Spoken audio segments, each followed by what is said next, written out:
দেখেন মধ্যপ্রাচ্যে যে যুদ্ধের দামামা বেজেছে আমরা তাতে উদ্বিগ্ন। কি হতে যাচ্ছে আগামীকাল, আগামী সপ্তাহ, আগামী মাসে কি হতে যাচ্ছে। এবং আমি তো মনে করি বিশ্বটা পুরো একটা রং হেডেড কিছু পার্সনদের হাতে পড়ে গেছে। পুরা মধ্যপ্রাচ্য সহ বিশ্বটা অনেকটা ইনসিকিউর।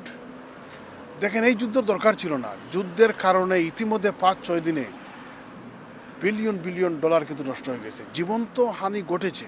লাভটা কি হলো, কি হচ্ছে? একটা স্বাধীন সার্বভৌম দেশকে আপনি তুড়ি মেরে উড়িয়ে দিয়ে একবারে তাকে অ্যাটাক করে তাদের সর্বোচ্চ ব্যক্তিকে শেষ করে দিলেন। আরেকটা দেশের প্রেসিডেন্টকে আপনি গিয়ে ধরে নিয়ে আসলেন। তাহলে আন্তর্জাতিক আইন কোথায়? আন্তর্জাতিক রীতিনীতি কোথায়? আন্তর্জাতিক আদালত কোথায়? জাতিসংঘের কী বা দরকার আছে? আমার মনে হয় জাতিসংঘ এগিয়ে আসা দরকার, তাদের মেরুদণ্ড দেখানো দরকার।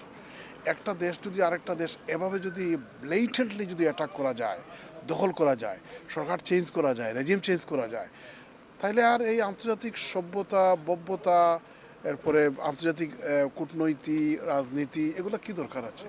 জাতিসংঘের কি দরকার আছে? দেখেন লিগ অফ নেশন সৃষ্টি হয়েছিল, ওইটা ব্যর্থ হয়েছে, দ্বিতীয় বিশ্বযুদ্ধ আটকাতে পারে নাই। এরপরে প্রতিষ্ঠা করা হলো জাতিসংঘ। এখন দেখছি জাতিসংঘ ব্যর্থ হয়ে যাচ্ছে। তো জাতিসংঘ যদি ব্যর্থ হয় তাহলে তৃতীয় বিশ্বযুদ্ধ ইমিনেন্ট। এবং তৃতীয় বিশ্বযুদ্ধ হলে এই প্ল্যানেট বা এই বিশ্বের সবাই কিন্তু ফিল করবে। এজন্য আমরা চাই অতি সত্বর যুদ্ধ বন্ধ করা দরকার। বিশেষ করে সুপার পাওয়ার বলে যারা দাবি করেন, একক সুপার পাওয়ার, তাদের অ্যারোগেন্সি পরিত্যাগ করা দরকার এবং তাদের আন্তর্জাতিক রীতিনীতি আইন মান্য করা দরকার। আমরা দেখি আন্তর্জাতিক আইনের তোয়াক্কা করা হয় নাই, একেবারে মেরে একবারে দেশটির বিরান করে দেওয়া হচ্ছে। এখন তারা তো সেলফ ডিফেন্স করতে তারা পাল্টা আক্রমণ করবে। আমরা আক্রমণকে সাপোর্ট করি না, কিন্তু আমরা চাই শান্তি এবং স্থিতিশীলতা এবং আন্তর্জাতিক আইনটা যেন অক্ষরে অক্ষরে পালন করা হয়। জাতিসংঘে এগিয়ে আসা দরকার এবং জাতিসংঘ একটা কি রোল প্লে করা দরকার যাতে করে এই যুদ্ধ ইমিনেন্টলি বন্ধ হয়। আমরা যুদ্ধ চাই না, শান্তি চাই এবং আলোচনার ভিত্তিতে ডিপ্লোম্যাটিক ওয়েতে এই ক্রাইসিস অবশ্যই সমস্যা সমাধান করা সম্ভব।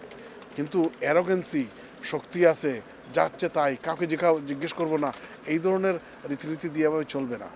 আরও লাইফ লস হবে এবং পুরো বিশ্বে অর্থনৈতিক একটা ঝুঁকির মুখে চলে গেছে।